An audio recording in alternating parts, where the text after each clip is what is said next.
エレン、これ見てよ。壁の向こうには海があって、海の向こうには自由がある。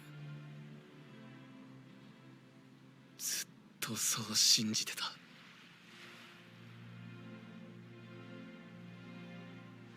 でも違った。海の向こうにいるのは敵だ。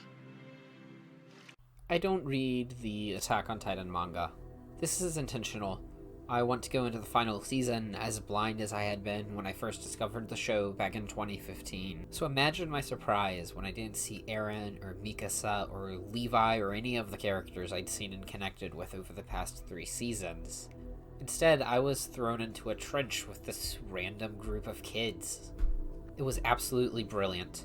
The opening built tension and suspense, but most importantly, the opening served to create the foundations for one of the most memorable scenes in Attack on Titan. So today, we'll talk about how the final season of Attack on Titan opened not on our familiar cast, but the aspiring Eldian warrior candidates of Marley, and how it all served to make one single moment shine. Falco, Gabby, Udo, Sophia. These children opened our final chapter. It's fitting. After all, the story started with Eren, Armin, and Mikasa about the same age when the Colossal Titan came knocking on the gate. This is something worth noting here. There is an abundance of reflective storytelling in these opening scenes, which are filled with beats we can see parallels of from the beginning of the show. For example, this scene from the second episode of Attack on Titan's first season,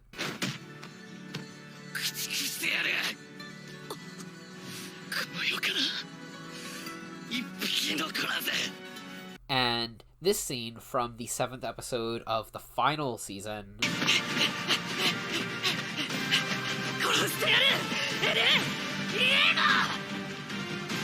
are the same beat. The moment of resolution in the wake of destruction. Of course, some things are different for the warrior candidates.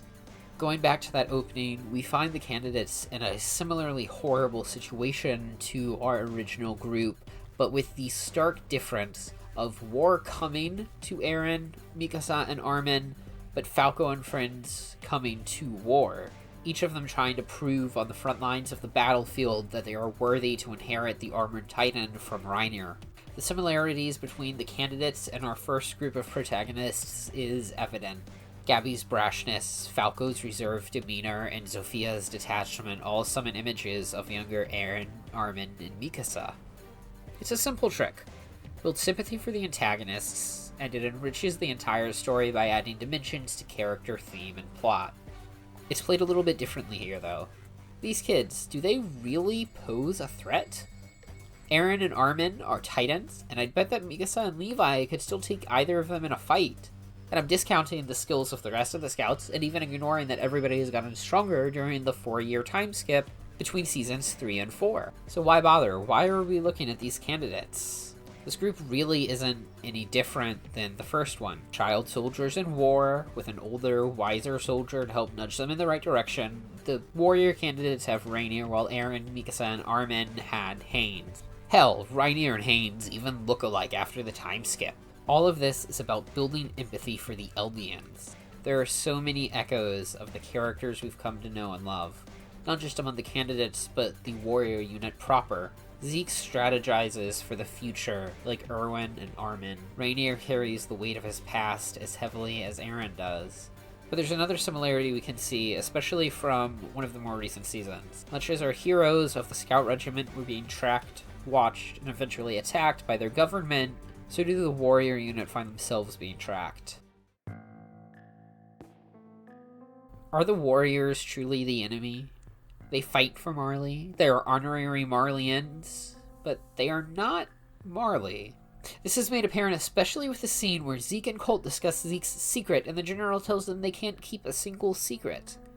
That, coupled with their secret observation of the Warriors strategy meeting, shows that the red armbands and status of honorary Marleyan are just shams. After all, the Warriors still have to wear the armband. The truth is more easily found in the scene where Reinier confronts Falco about the tiniest whisper of anti-Marley intent. 今お前なんて言った？9つの巨人を継承する名誉を冒涜したのか？もしこれを報告したら、お前はコルトや親族と共に巨人兵器に加えられる。 The warriors are slightly more than tools to Marley, if only because few people care enough about tools to hate them. They are the weapons they use to keep the world firmly dominated and afraid. After all, how is one supposed to stand against a force that can drop dozens of human-eating, nearly indestructible weapons?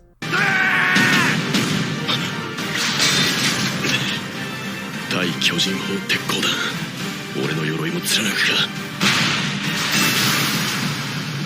Anti-Titan weaponry that is catching up to the power of the Titans, especially now that several of the 9 are possessed by the forces on Paradise Island. This is just another parallel. It's like when the people in the walls found themselves suddenly pressured by the incursion of the Titans, a level of warfare that outstripped their own capabilities. But there's a drastic difference here because Marley chose this. Marley is the one who went to war with the world. Marley brought war to the people in the walls after they'd known a century of peace. The operation to reclaim Paradise and the Founding Titan was only started to reclaim the former glory of Marley as the world slowly began to stand up to the fascist empire they had constructed. This is vital to understand to draw the line between Marley and the Eldians.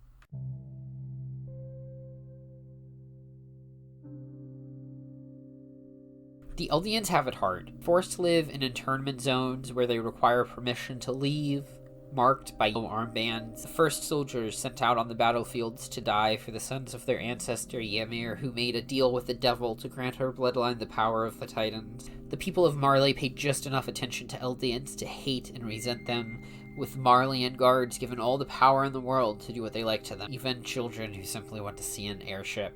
It's an important distinction to make between Marleyan and Eldian because of that group we got to know. The warrior candidates and the warrior unit themselves. They were soldiers who fought for Marley. They fought hard. They won the battle with ingenuity and pure strength. They are not truly Marleyan. They are Eldian. And when Willie Tiber, a member of an Eldian family who secretly controls Marley, chooses to declare war on Paradise, he does it in an internment zone. He hosts a play where he reveals that the nation of Marley is not the heroic nation they think. That in the war of the previous century, Marley did not stand victorious over the Titan menace, but rather lived by the mercy of King Fritz, who took as many of his people as he could to Paradise and constructed the walls.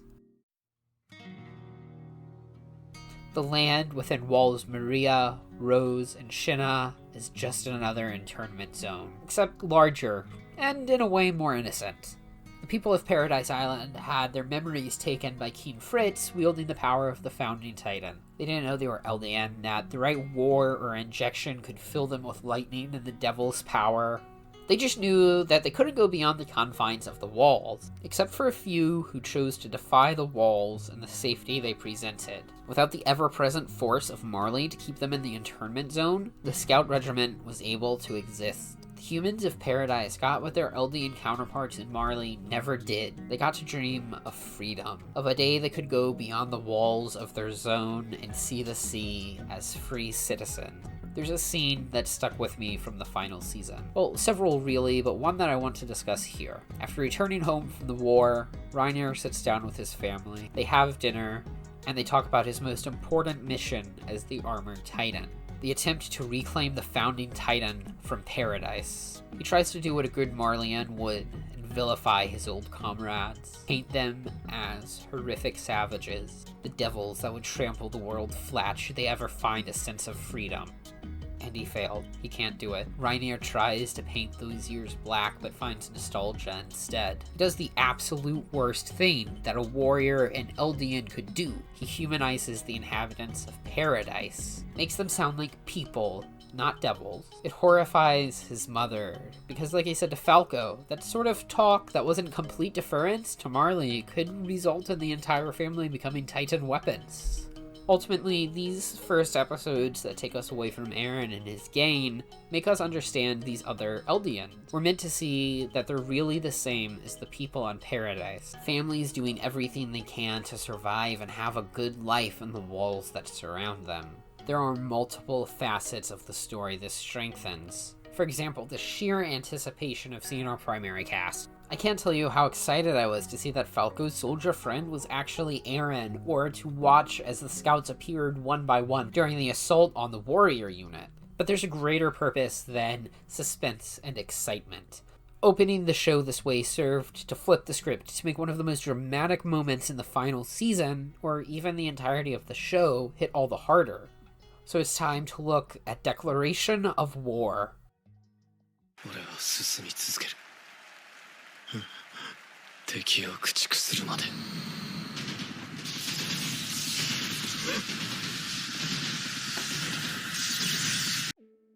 In the aftermath of Eren's transformation, I felt similarly to Falco. Dazed, amazed, unsure of what was going to happen next. Though I might have found the following events a little bit more entertaining than he did. Was perfectly staged, with Eren erupting through the apartment complex as Willie finished his grand speech, declaring that the forces of the world should march on Paradise. I don't care about the speech, I don't care about the play, it's the apartment complex I want to focus on. Eren goes to great lengths to explain to Reinier that the building above them is filled with innocent people, families just living their lives. When I first saw the scene, it felt like a warning. Don't try and transform Reinier, it'll just hurt the people you were meant to protect. Or a threat, that Eren would hurt those people if he was pushed. I underestimated Eren's plan, because he wasn't pushed. Reinier didn't aggravate him. Eren transformed to make his own declaration of war on the world and Marley, and he tore through the homes. The choice to have Eren transform here, ripping up through a home, was deliberate on Ishiyami's part. This spectacle could have been in a military base, where it was only the brass and enemy soldiers that Eren tore through, or Eren's assault could have started in the port, where he fought soldiers and worked his way down. Instead, it happened here, in a residential district, within an internment zone. Rather like how, when the young warriors went after Paradise, they smashed through Shigashima district and we saw Eren's house crushed beneath a boulder. It's the final reflection of our first season. The moment where a group of young kids with lofty dreams of the future, of who they want to be and what they'd like to do, are cruelly interrupted as the sudden emergence of a titan destroys their homes. But this time, it's the attack titan. It's not some unknown foe kicking in the gate, it's Eren. This is the moment that all the previous episodes served to fuel. By taking its time getting here and letting us know and understand the Eldians within the zone, it put us in their headspace. So when Eren appears and the scouts begin their assault on the warrior unit, we see the scouts the way the Eldians do. These are not heroes fighting for a future beyond the walls. They aren't soldiers trying to defend their comrades from an assault team. They're titans who tore through their walls, crushed their homes, and ate their family. They are the devils of Paradise.